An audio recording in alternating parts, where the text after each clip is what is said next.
男人到死都不敢相信自己竟会被深爱的妻子亲手害死，就因为他拒绝了妻子要为他的初恋生孩子这个荒唐的要求。随着一声巨响，他的人生彻底终结。可下一秒，男人猛地从梦中惊醒，看着镜子里的自己，他才惊觉自己竟然重生了，回到了妻子苏荷向他提出要给初恋江景生孩子的那一天。就在这时，妻子苏荷推门而入，说出了那句让他万劫不复的话：我要给江景生个孩子。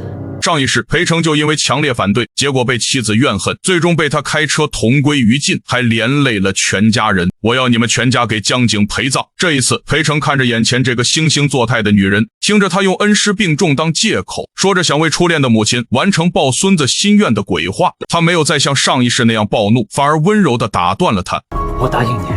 苏荷瞬间愣住了，她完全没想到曾经强烈反对的丈夫这次居然会同意。裴成看着她，内心冷笑不止。既然你这么想替江景生孩子，那我就成全你。表面上他却装作一副深明大义的样子，表示自己完全理解并支持他的决定，甚至将他的恩师也认作自己的恩人。苏荷被丈夫的通情达理感动得一塌糊涂，她立刻说出了自己和江景的计划，做试管，然后和裴成离婚，再嫁给江景，给孩子上户口。多么完美的计划，既能得到孩子，又能名正言顺地和初恋在一起。裴成听着，心中早已掀起惊涛骇浪，但他只是笑着答应，甚至贴心地提醒他，离婚有1个月冷静期，不如现在就和江景开始准备。苏荷喜出望外，完全没有意识到自己已经掉进了丈夫精心编织的复仇之网。她哪里知道，裴成上一世为了她那颗脆弱的心脏，甚至不惜为她做了结扎手术，可这个女人却用最恶毒的方式回报了她。苏荷兴高采烈地离开后，裴成脸上的笑容瞬间消失，取而代之的是刺骨的寒意。他立刻打电话给助理，让他彻查苏荷这5年来的所有行踪。苏荷，上一世我全家因你而死，这一世我要让你血债血偿。调查结果很快就出来了，每一条都让裴成怒火中烧。原来苏荷在1个星期前就已经自然怀孕，孩子是她和江景的。所谓的试管婴儿从头到尾就是个骗局。更可笑的是，那个被苏荷描绘成悲情初恋的江景，竟是个沉迷赌博、欠下500万高利贷的赌鬼。上一世江景的自杀根本不是因为什么没有孩子，而是被高利贷逼死的。裴成握紧了拳头，他让助理立刻拟好离婚协议，准备送这对狗男女一份大礼。就在这时，一个不速之客闯了进来，正是他的小舅子苏耀祖。这个寄生虫又来要钱了，上一世他就是今天找裴成要了500万去炒股，结果血本无归。这一次裴成决定将计就计，他假装为难，说公司资金紧张，然后话锋一转，提醒苏耀祖可以偷偷卖掉他送给岳父母的别墅来筹钱。这一波牛市100年难得一遇，机不可失啊！愚蠢的苏耀祖果然上钩，兴冲冲的要去卖房子。裴成冷眼看着他离开的背影，复仇的棋盘上又落下了一颗关键的棋子。很快苏荷打来电话，炫耀自己怀孕了，还用蹩脚的谎言解释为什么这么快。裴成听着电话里她和所谓闺蜜庆祝的欢声笑语，眼中满是鄙夷。苏荷，你把我当傻子耍，难道真的不怕遭报应吗？几天后，苏荷拿着验孕棒再次向裴成报喜，并提出要在家养胎。裴成一口答应，随即叫进了一支专业的医疗团队，声称要不惜一切代价保住他和孩子。苏荷感动不已，得寸进尺地提出想和江景举办婚礼，给江母冲喜，还想让裴成出钱，在外面给我戴绿帽就算了，现在连你们办婚礼的钱都想让我出。裴成心中冷笑，嘴上却再次假装为难，以公司资金紧张为由，诱导江景去借钱办婚礼，并许诺假离婚后会分财产给他还债。贪婪的苏荷和江景再一次掉入了陷阱。另一边，裴成却对医疗团队下达了截然相反的指令。医生明确告知，苏荷的心脏病根本不适合怀孕，强行保胎只会1尸2命，而这正是裴成想要的结果。无论如何都要把孩子给我保住。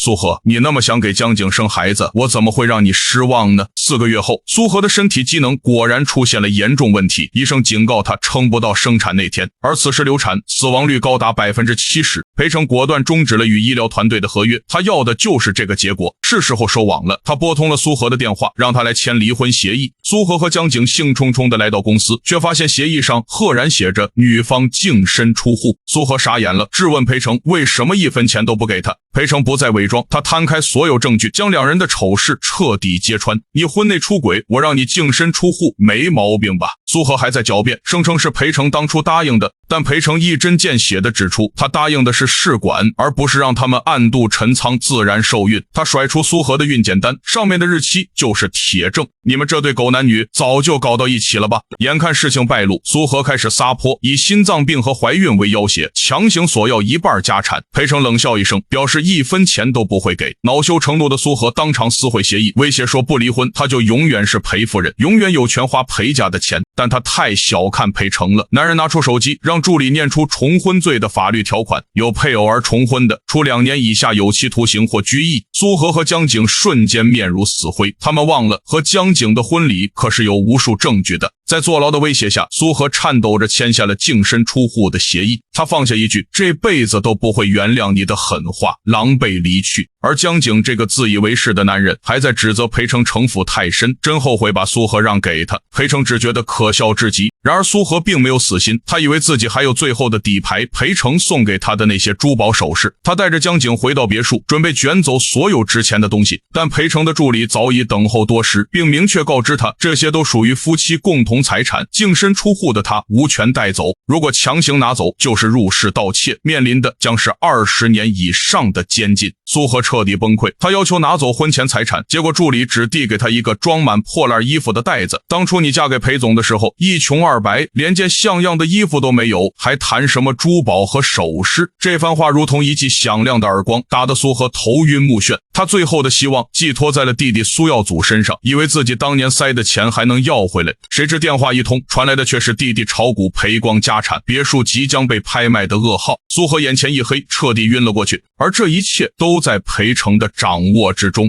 另一边，输光了钱的苏耀祖又跑到裴成公司撒泼要钱，得知姐姐真的净身出户后，他竟还想用劝复合来敲诈。裴成懒得废话，直接叫保安将这个无赖像垃圾一样清理了出去。紧接着，他下令将公司里所有苏家安插的亲戚全部开除，一个不留。苏家的吸血管道被裴成一条条斩断。此时的苏荷因为没钱续约，被医疗团队无情抛弃，他还天真的以为是裴成在用手段逼他回头。就在这时，他的母亲和弟弟找上门来，不是关心，而是兴师问罪。苏母得知一切都是江景搞的鬼后，当场暴走，在医院上演了一场极其难看的闹剧。他对江景和他病重的母亲破口大骂，用最恶毒的语言进行人格侮辱，引来无数人围观，将江家母子的尊严踩在脚下。江母被气得当场病危，而苏荷却把这一切归咎于裴成，认为是他指使母亲这么做的。随后苏家一行人押着苏荷找到裴成，企图逼宫复合。他们颠倒黑白，声称已经教训了江景，让裴成大度一点。